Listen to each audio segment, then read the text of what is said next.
The Adventure of the Solitary Cyclist by Sir Arthur Conan Doyle. Audiobook.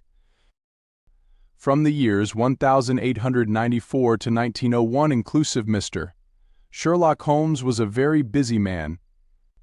It is safe to say that there was no public case of any difficulty in which he was not consulted during those 8 years, and there were hundreds of private cases, some of them of the most intricate and extraordinary character, in which he played a prominent part.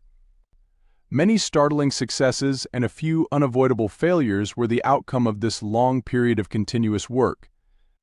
As I have preserved very full notes of all these cases, and was myself personally engaged in many of them, it may be imagined that it is no easy task to know which I should select to lay before the public.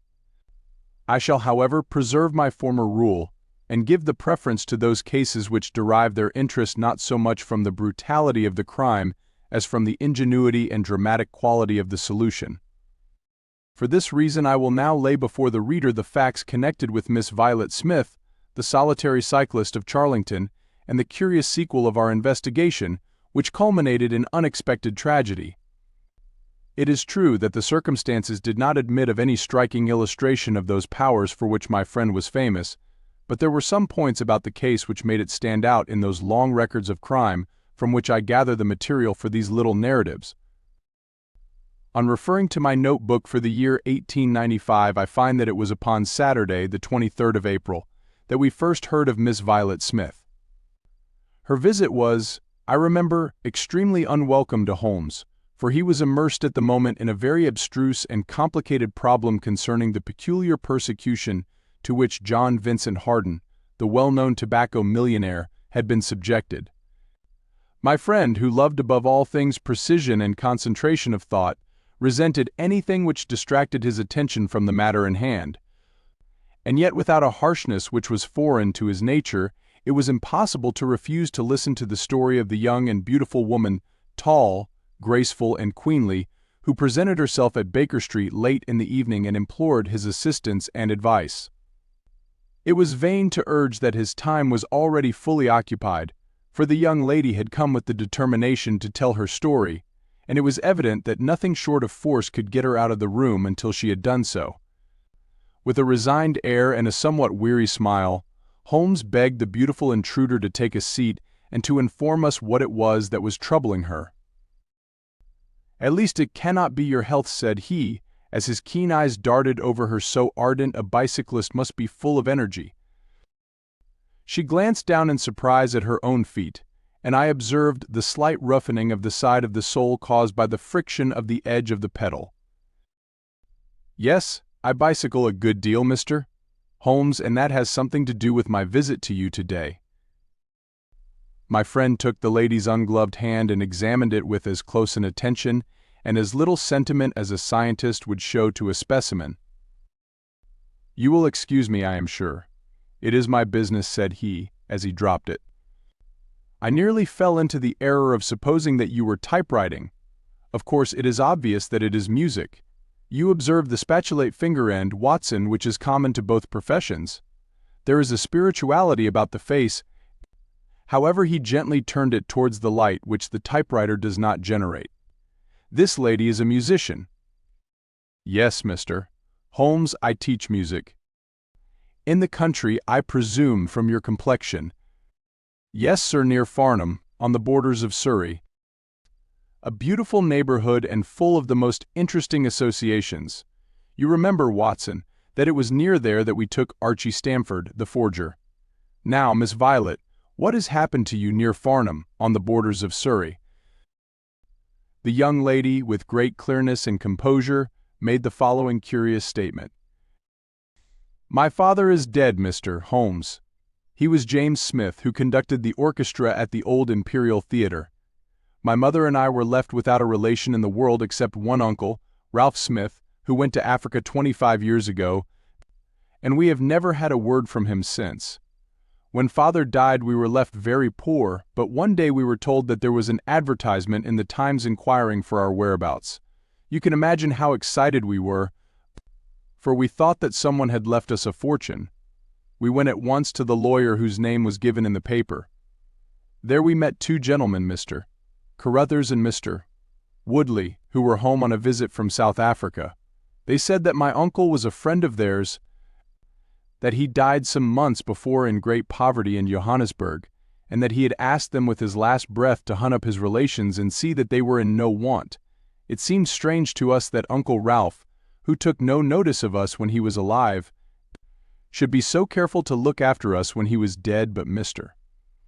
Carruthers explained that the reason was that my uncle had just heard of the death of his brother and so felt responsible for our fate. "Excuse me," said Holmes, "when was this interview?" "Last December, 4 months ago." "Pray proceed." "Mr. Woodley seemed to me to be a most odious person. He was forever making eyes at me, a coarse, puffy-faced, red-mustached young man, with his hair plastered down on each side of his forehead. I thought that he was perfectly hateful, and I was sure that Cyril would not wish me to know such a person." "Oh, Cyril is his name," said Holmes, smiling. The young lady blushed and laughed. "Yes, Mr. Holmes, Cyril Morton, an electrical engineer, and we hope to be married at the end of the summer. Dear me, how did I get talking about him? What I wished to say was that Mr. Woodley was perfectly odious, but that Mr. Carruthers, who was a much older man, was more agreeable. He was a dark, sallow, clean-shaven, silent person, but he had polite manners and a pleasant smile. He inquired how we were left, and on finding that we were very poor, he suggested that I should come and teach music to his only daughter, aged 10. I said that I did not like to leave my mother, on which he suggested that I should go home to her every weekend, and he offered me 100 a year, which was certainly splendid pay. So it ended by my accepting, and I went down to Chiltern Grange, about 6 miles from Farnham. Mr. Carruthers was a widower, but he had engaged a lady housekeeper, a very respectable, elderly person called Mrs. Dixon, to look after his establishment. The child was a dear, and everything promised well. Mr. Carruthers was very kind and very musical, and we had most pleasant evenings together. Every weekend I went home to my mother in town. The first flaw in my happiness was the arrival of the red-mustached Mr. Woodley. He came for a visit of a week, and oh, it seemed 3 months to me. He was a dreadful person, a bully to everyone else, but to me something infinitely worse. He made odious love to me, boasted of his wealth, said that if I married him I would have the finest diamonds in London, and finally, when I would have nothing to do with him, he seized me in his arms one day after dinner. He was hideously strong, and he swore that he would not let me go until I had kissed him. Mr. Carruthers came in and tore him off from me, on which he turned upon his own host, knocking him down and cutting his face open. That was the end of his visit, as you can imagine. Mr. Carruthers apologized to me next day, and assured me that I should never be exposed to such an insult again. I have not seen Mr. Woodley since. And now, Mr. Holmes, I come at last to the special thing which has caused me to ask your advice today. You must know that every Saturday forenoon I ride on my bicycle to Farnham Station in order to get the 12.222 to town. The road from Chiltern Grange is a lonely one, and at one spot it is particularly so, for it lies for over a mile between Charlington Heath upon one side and the woods which lie round Charlington Hall upon the other. You could not find a more lonely tract of road anywhere, and it is quite rare to meet so much as a cart or a peasant until you reach the high road near Crooksbury Hill. 2 weeks ago I was passing this place when I chanced to look back over my shoulder, and about 200 yards behind me I saw a man, also on a bicycle. He seemed to be a middle-aged man, with a short, dark beard. I looked back before I reached Farnham, but the man was gone, so I thought no more about it. But you can imagine how surprised I was, Mr. Holmes, when on my return on the Monday I saw the same man on the same stretch of road. My astonishment was increased when the incident occurred again, exactly as before, on the following Saturday and Monday. He always kept his distance and did not molest me in any way, but still it certainly was very odd. I mentioned it to Mr. Carruthers, who seemed interested in what I said, and told me that he had ordered a horse and trap, so that in future I should not pass over these lonely roads without some companion. The horse and trap were to have come this week, but for some reason they were not delivered, and again I had to cycle to the station. That was this morning. You can think that I looked out when I came to Charlington Heath, and there, sure enough, was the man, exactly as he had been the 2 weeks before. He always kept so far from me that I could not clearly see his face, but it was certainly someone whom I did not know. He was dressed in a dark suit with a cloth cap. The only thing about his face that I could clearly see was his dark beard. Today I was not alarmed, but I was filled with curiosity, and I determined to find out who he was and what he wanted. I slowed down my machine, but he slowed down his. Then I stopped altogether, but he stopped also. Then I laid a trap for him. There is a sharp turning of the road, and I pedaled very quickly round this, and then I stopped and waited. I expected him to shoot round and pass me before he could stop, but he never appeared. Then I went back and looked round the corner. I could see a mile of road, but he was not on it. To make it the more extraordinary, there was no side road at this point down which he could have gone. Holmes chuckled and rubbed his hands. "This case certainly presents some features of its own," said he. "How much time elapsed between your turning the corner and your discovery that the road was clear?" 2 or 3 minutes. Then he could not have retreated down the road, and you say that there are no side roads? None. Then he certainly took a footpath on one side or the other. It could not have been on the side of the heath, or I should have seen him. So by the process of exclusion we arrive at the fact that he made his way towards Charlington Hall, which, as I understand, is situated in its own grounds on one side of the road. Anything else? Nothing, Mr. Holmes, save that I was so perplexed that I felt I should not be happy until I had seen you and had your advice. Holmes sat in silence for some little time. "Where is the gentleman to whom you are engaged?" he asked, at last. "He is in the Midland Electrical Company, at Coventry. He would not pay you a surprise visit." "Oh, Mr. Holmes, as if I should not know him. Have you had any other admirers?" "Several before I knew Cyril. And since. There was this dreadful man, Woodley, if you can call him an admirer." "No one else." Our fair client seemed a little confused. "Who was he?" asked Holmes. "Oh, it may be a mere fancy of mine, but it has seemed to me sometimes that my employer, Mr.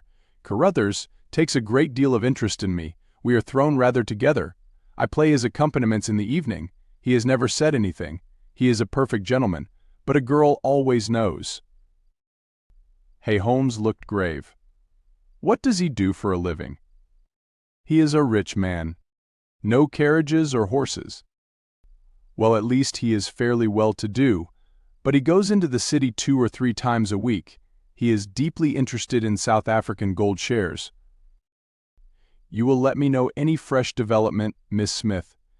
I am very busy just now, but I will find time to make some inquiries into your case.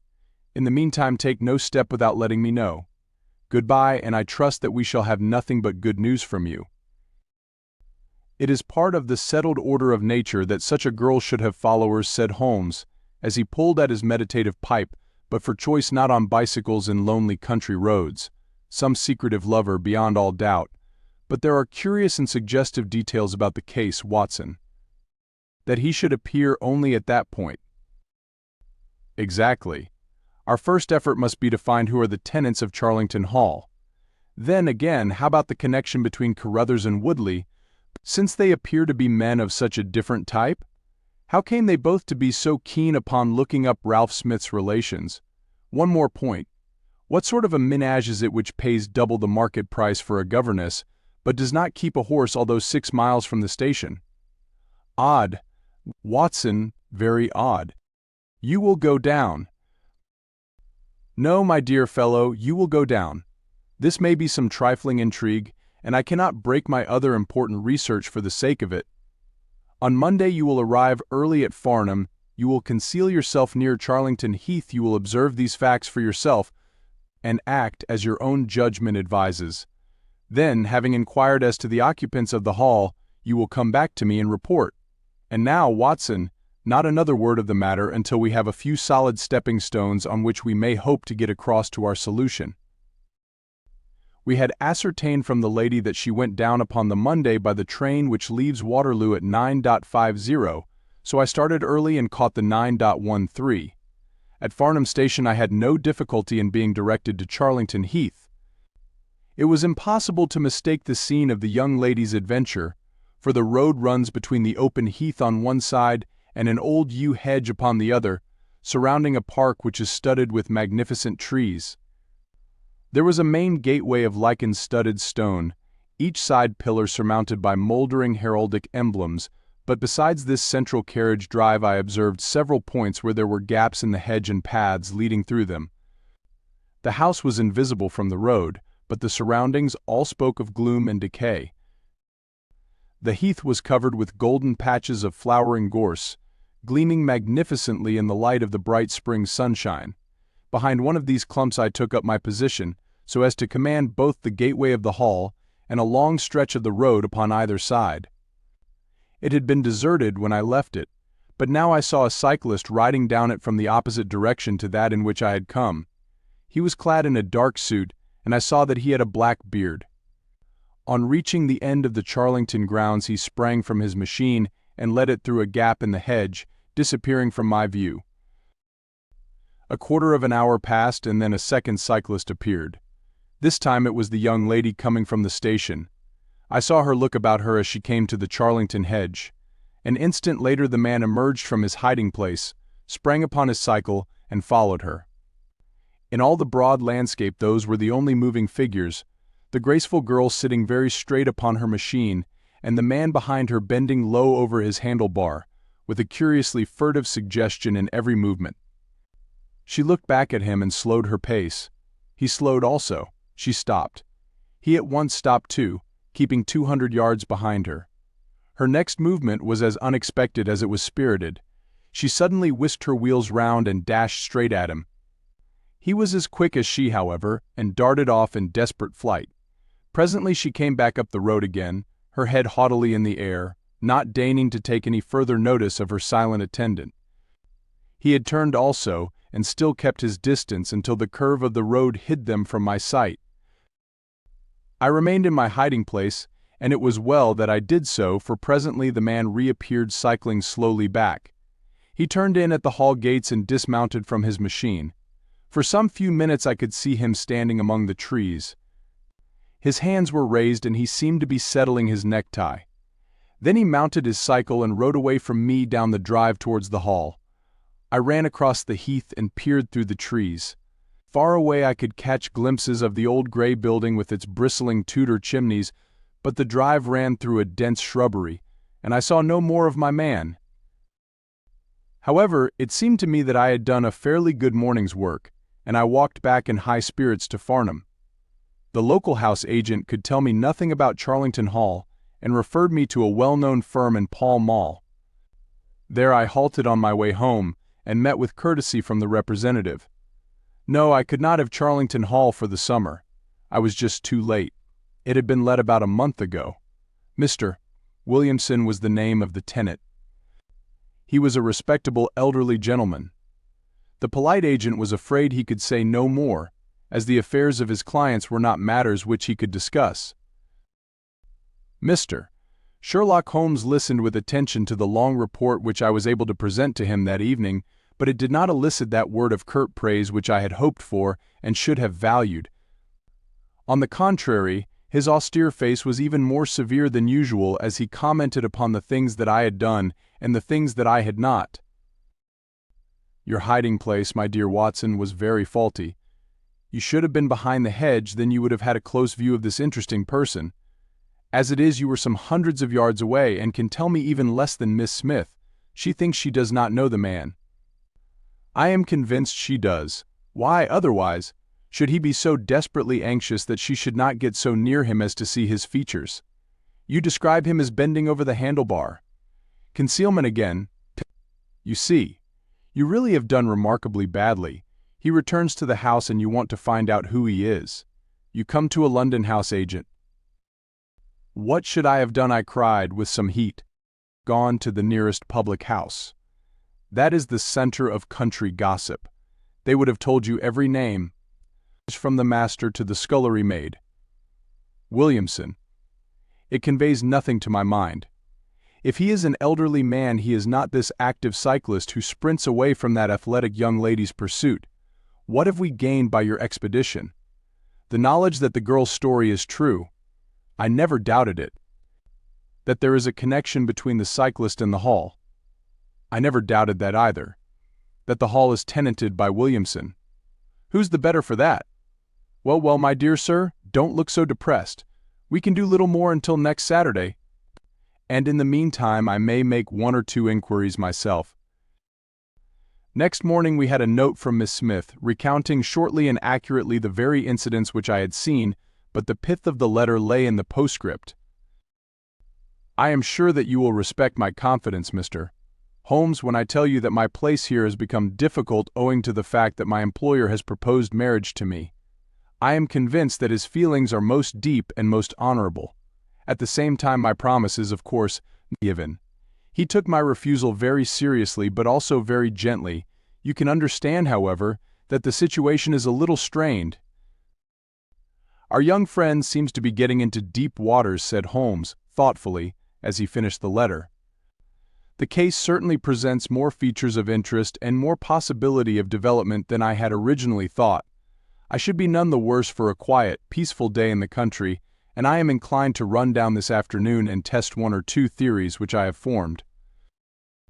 Holmes's quiet day in the country had a singular termination, for he arrived at Baker Street late in the evening with a cut lip and a discolored lump upon his forehead, besides a general air of dissipation which would have made his own person the fitting object of a Scotland Yard investigation. He was immensely tickled by his own adventures, and laughed heartily as he recounted them. Man riding a bicycle.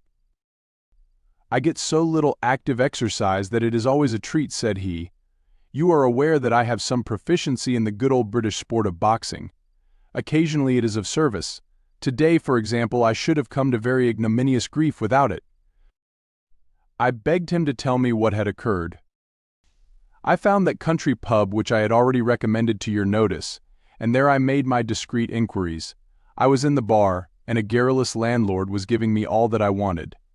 Williamson is a white-bearded man, and he lives alone with a small staff of servants at the hall. There is some rumor that he is or has been a clergyman, but one or two incidents of his short residence at the hall struck me as peculiarly unecclesiastical. I have already made some inquiries at a clerical agency, and they tell me that there was a man of that name in orders whose career has been a singularly dark one.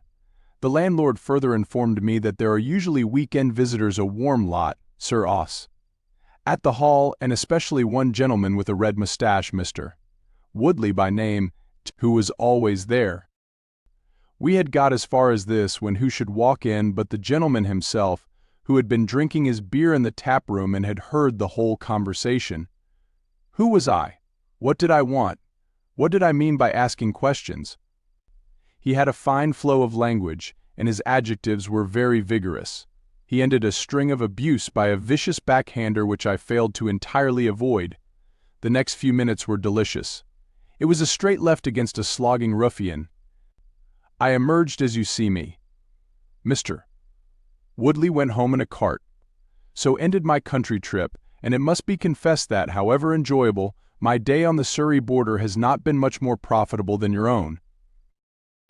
The Thursday brought us another letter from our client. You will not be surprised, Mr.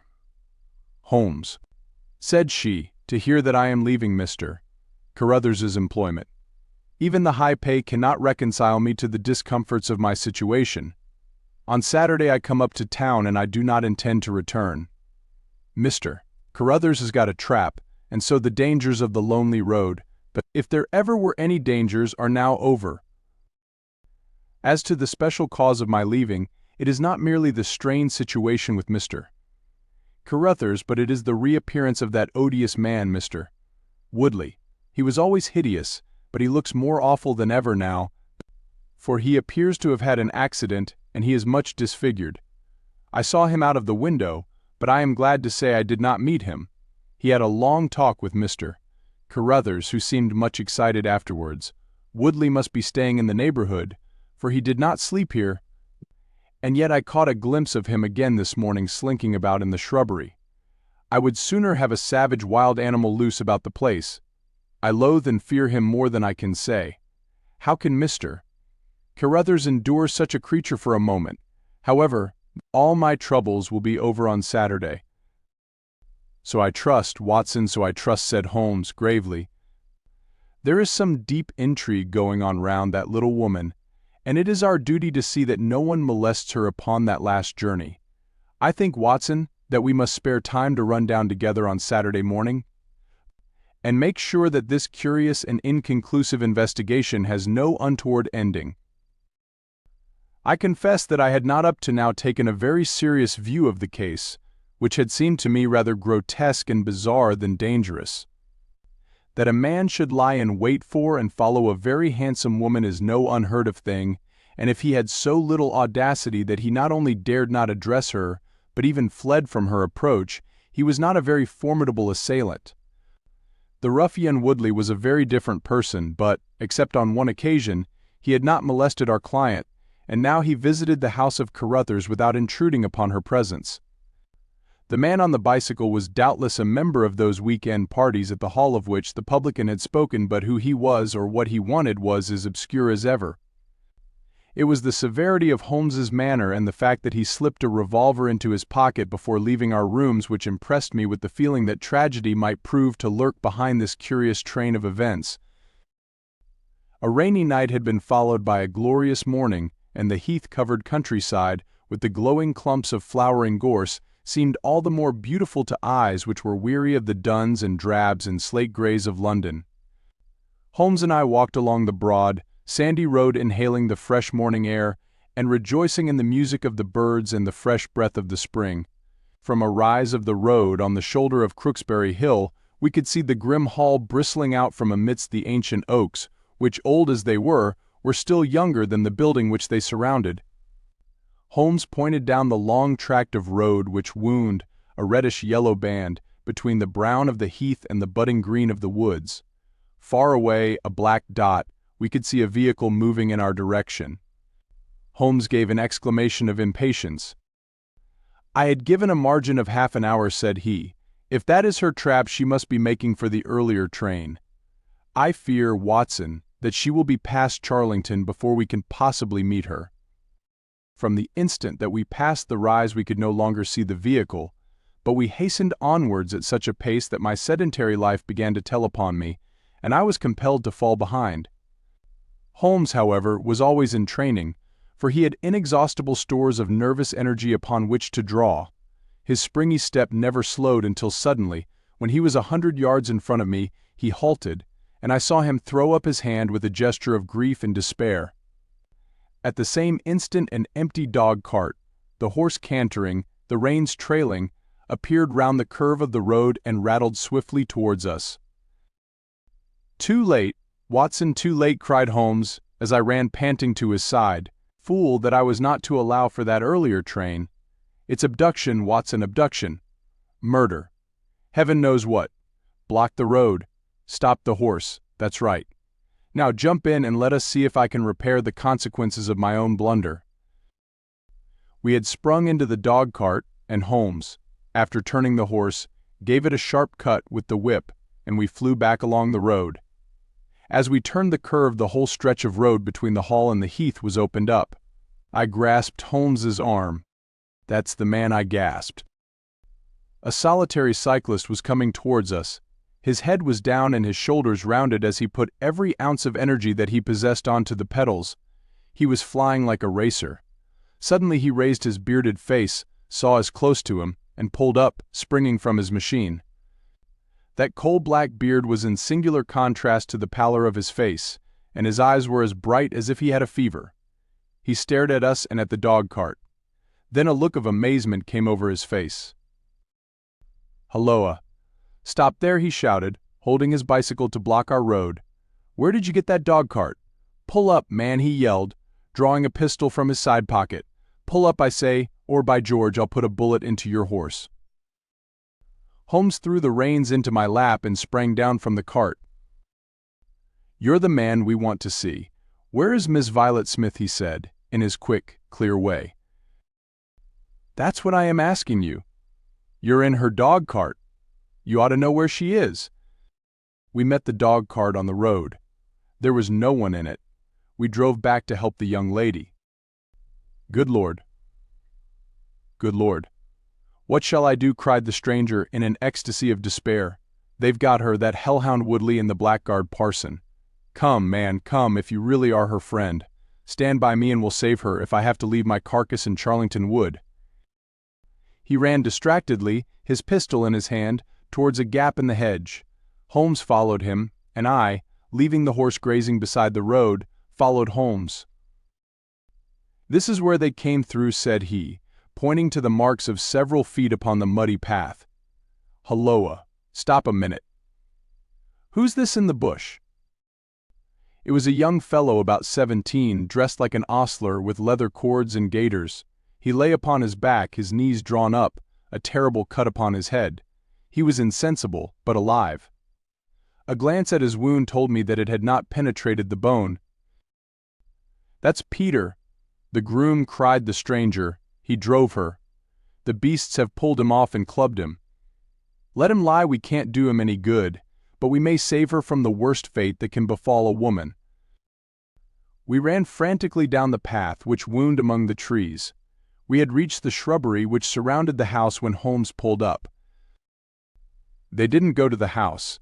Here are their marks on the left here, beside the laurel bushes. Ah, I said so. As he spoke, a woman's shrill scream, a scream which vibrated with a frenzy of horror, burst from the thick green clump of bushes in front of us. It ended suddenly on its highest note with a choke and a gurgle. This way.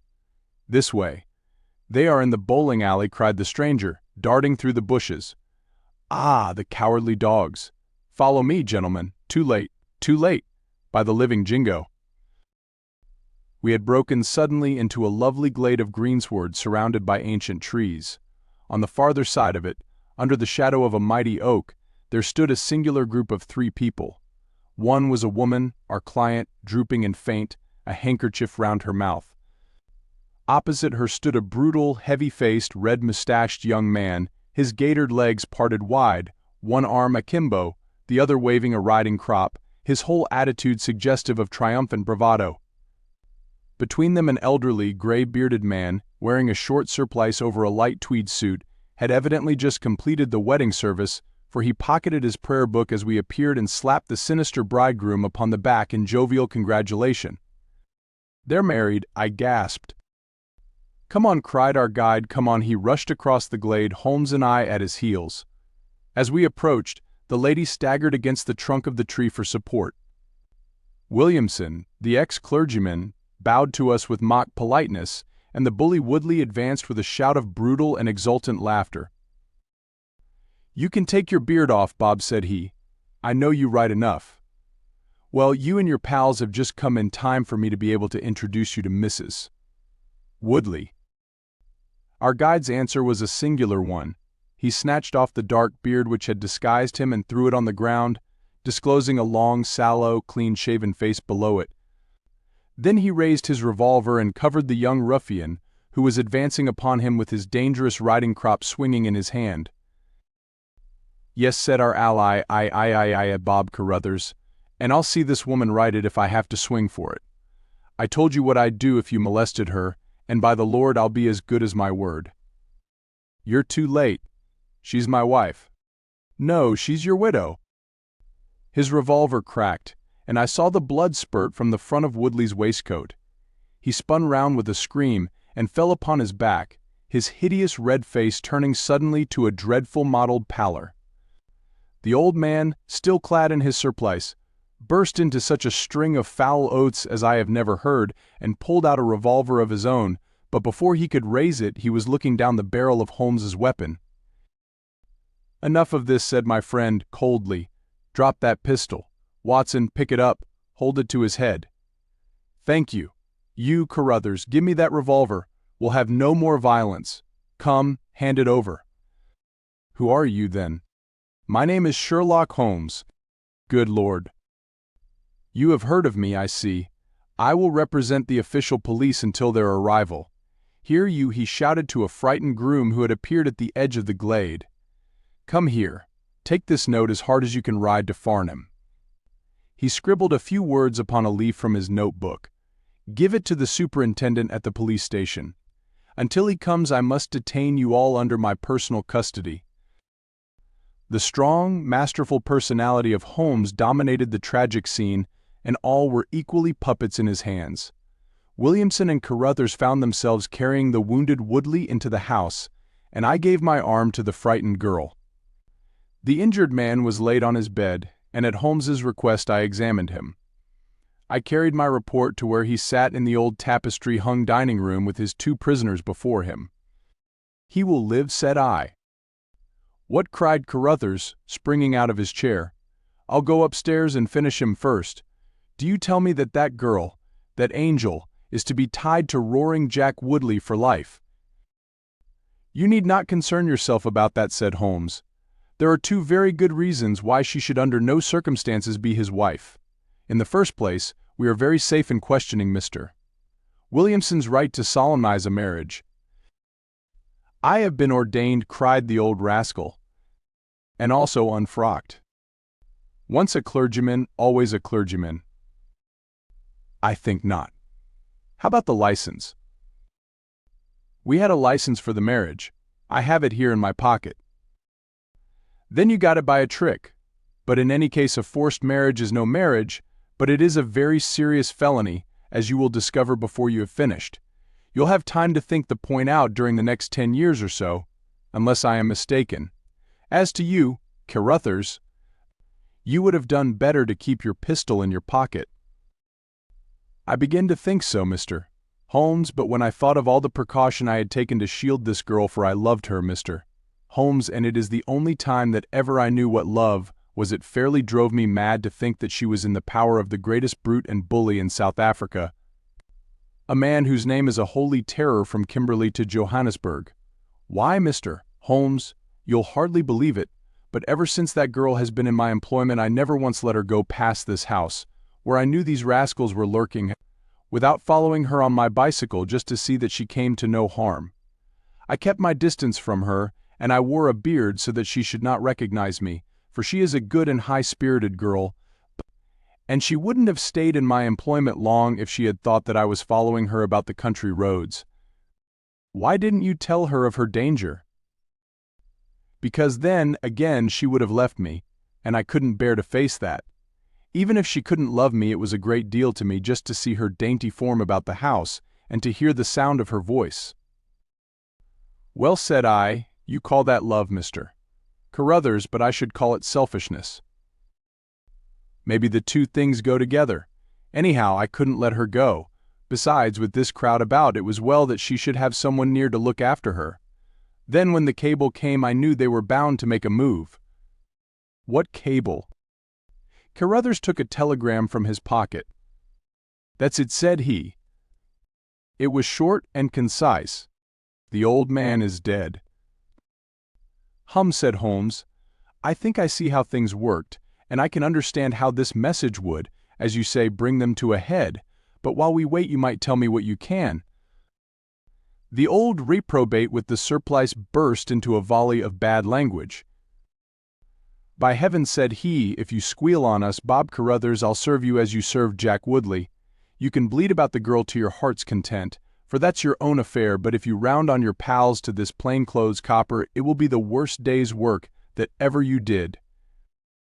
"Your reverence need not be excited," said Holmes, lighting a cigarette. "The case is clear enough against you, and all I ask is a few details for my private curiosity. However, if there's any difficulty in your telling me, I'll do the talking, and then you will see how far you have a chance of holding back your secrets. In the first place, 3 of you came from South Africa on this game, you Williamson, you Carruthers, and Woodley?" "Lie number 1," said the old man. "I never saw either of them until 2 months ago, and I have never been in Africa in my life, so you can put that in your pipe and smoke it, Mr. Busybody Holmes." "What he says is true," said Carruthers. Well, 2 of you came over. His reverence is our own homemade article. You had known Ralph Smith in South Africa. You had reason to believe he would not live long. You found out that his niece would inherit his fortune. How's that, eh? Carruthers nodded, and Williamson swore. She was next of kin, no doubt, and you were aware that the old fellow would make no will.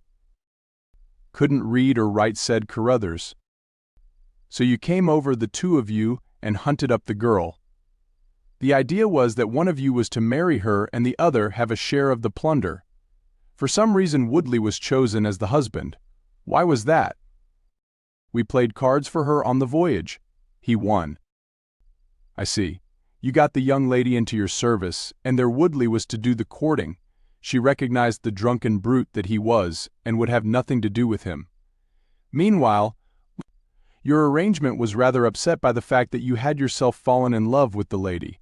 You could no longer bear the idea of this ruffian owning her. No, by George, I couldn't. There was a quarrel between you. He left you in a rage, and began to make his own plans independently of you. It strikes me, Williamson, there isn't very much that we can tell this gentleman, cried Carruthers, with a bitter laugh.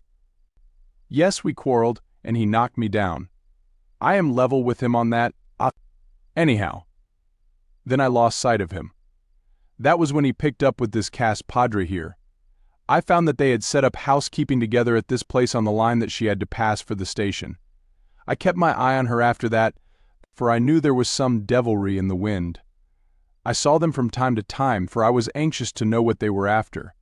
2 days ago Woodley came up to my house with this cable, which showed that Ralph Smith was dead.